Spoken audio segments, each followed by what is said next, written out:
Hi everyone, it's Niamh here and welcome to my art journaling channel. Today we're going to be making sort of a pop art background using some stencils from Stencil Girl. So I'm just starting in my large Dina Wakley journal, which is why half of it's not on the screen. And I'm working on the craft page, which I really struggle working on the craft. I don't know what it is about it. I've got a love-hate relationship with it. I see what other people do with it and I absolutely adore it, and then I see what I do with it and it drives me nuts. So I'm doing what I usually do when I've got substrates that I don't like. I'm completely covering it with colour. Why not? So I'm just going in. It's one of my favourite techniques to apply paint to the page, which is cutting into a paint scraping the paint across the background with a scraper. If you had a gift card or anything like that, it would work. Just on me cutting into that paint bottle, I couldn't get any paint out, but you can see how much paint is in there. And I've just voice-overed another video that had a completely green background, and I've just realized why it had a completely green background, because I had to use up all the paint that was in that bottle. So if you are struggling to get paint out of your bottles, do cut into them. Have a few pages that you can apply paint to, because you will be really surprised by how much paint is still left in your bottles. So because I had so much green on that page, I wanted to add some more colours to it, so I'm adding the turquoise as well. Now, to do this technique, to get the colours to stand out against each other, it is really important you dry your layers as you go. That means that you will actually have individual layers. So I can put that fuchsia colour over the turquoise, and I'm not going to make a purpley colour. I've got the turquoise over the pink and I'm not making purple. So by drying your layers, you're going to get those really clear layers of colour rather than mud. Once I've finished adding my paint, I'm going to apply a stencil over the top. So this is a brand new stencil. Look at that. Wow, it's never going to look that way again. This is a wonderful stencil. It looks really simple, and you might think, why would you use something like that? But the great thing about a stencil like this is it's very reductive in its nature, which means you're going to block out a lot of the background and you're going to frame a lot of the background. So it just gives it this really cool way to tame a really busy background.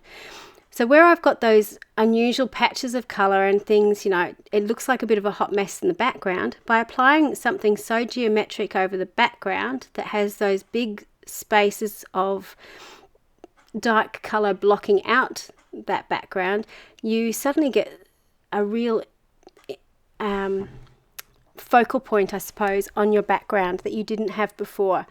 So if you've followed my channel for a little while, you will have seen quite a few videos that I do on reductive painting, and this is basically what you're doing. You're reducing the noise on the page to make it look more harmonious, I suppose. So the other great thing about this is it's really easy to line up, so you can get fantastic pattern work happening really simply. I have also used this stencil to death on gel prints. It's just phenomenal for gel prints for exactly the same reason it's working on this page, because it helps tame busy backgrounds. It gives your eye something to focus on, so you can see that pattern going. Even though you've got lots of colour in the background, it gives you something really strong to focus on. The image that you saw there is one that I've sort of cannibalized from my art journals. I went through my art journals and color copied a whole heap of pages that I really liked, that I didn't want to cut up and get rid of, but I would like to use the images again. So for any of you that follow Dina Wakley, she talks a lot about art cannibalism. She goes through her journals and quite regularly tears them out and uses them in another piece of art. I don't think I could go that far, but I could certainly colour copy them and use them in other pieces. So that's what I've done on this page. I've used a collage image that I really liked. It was just a magazine image that I'd done some paint pens over the top, and decided that I would put it into this journal.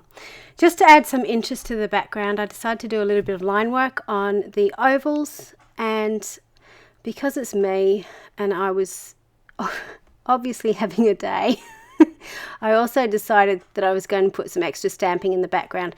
Now, I would highly recommend that you do that before you glue down your focal image, and probably before you do the stenciling, but you know, if you do it after, it still works too.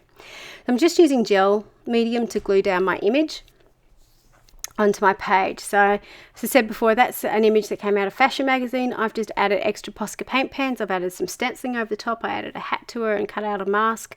You can have so much fun with magazine collages. If you need some ideas, look up Di Reevely from Dilutions and Tisha Moore. They do an awful lot of this type of stuff. Just to frame off my image, I'm actually using some washi tape. Just in black again, to sort of add to that graphic nature of the page. The stencil I used in the background just has such a sort of graphic pop art type quality to it that I just wanted to make sure that that continued. So having that really strong border to the page helped that sort of continue on. So this is a quote from an Art by Mylene sticker book, which I quite liked. It sort of fitted into the page. I'm a bit funny when it comes to things like this. I actually like to trim them off quite close. You can cut them up any way you want. You can cut them up into individual words and have it going down the page. So I've got Live a Life Filled with Colour and Glitter, Stay Wild, which I thought fitted into sort of the background of this page. So I'm also going in and giving the sticker outline just to help pop it out from the background somewhat. You probably didn't really need to do that, but it just gives you that sort of extra effect that it's really staying out in the background. This was what I was talking about with the stamping. I decided the oval shapes that didn't have any line work in it needed something in, so I'm stamping them with contrasting colour with pink. I should have done that before I put on everything else, but you know, why not make life difficult for yourself and do it at the very last piece? And just finally, I'm going in and adding some extra detail to her hair. You can go back over with any Posca paint pen and add some more collage over the top and just make it your own. So this is my final page. I would really encourage you to get out your stencils and have a look at them, and have a look at your more graphic, larger image stencils, and see if you can find something that you can use to help you reduce the noise of your background, because it's such a useful tool to have in your toolkit when you've got those crazy backgrounds. If you've got a stencil that's your go-to to do that, it makes life a lot easier for you along the way. Thank you so much for watching. Until next time, bye for now.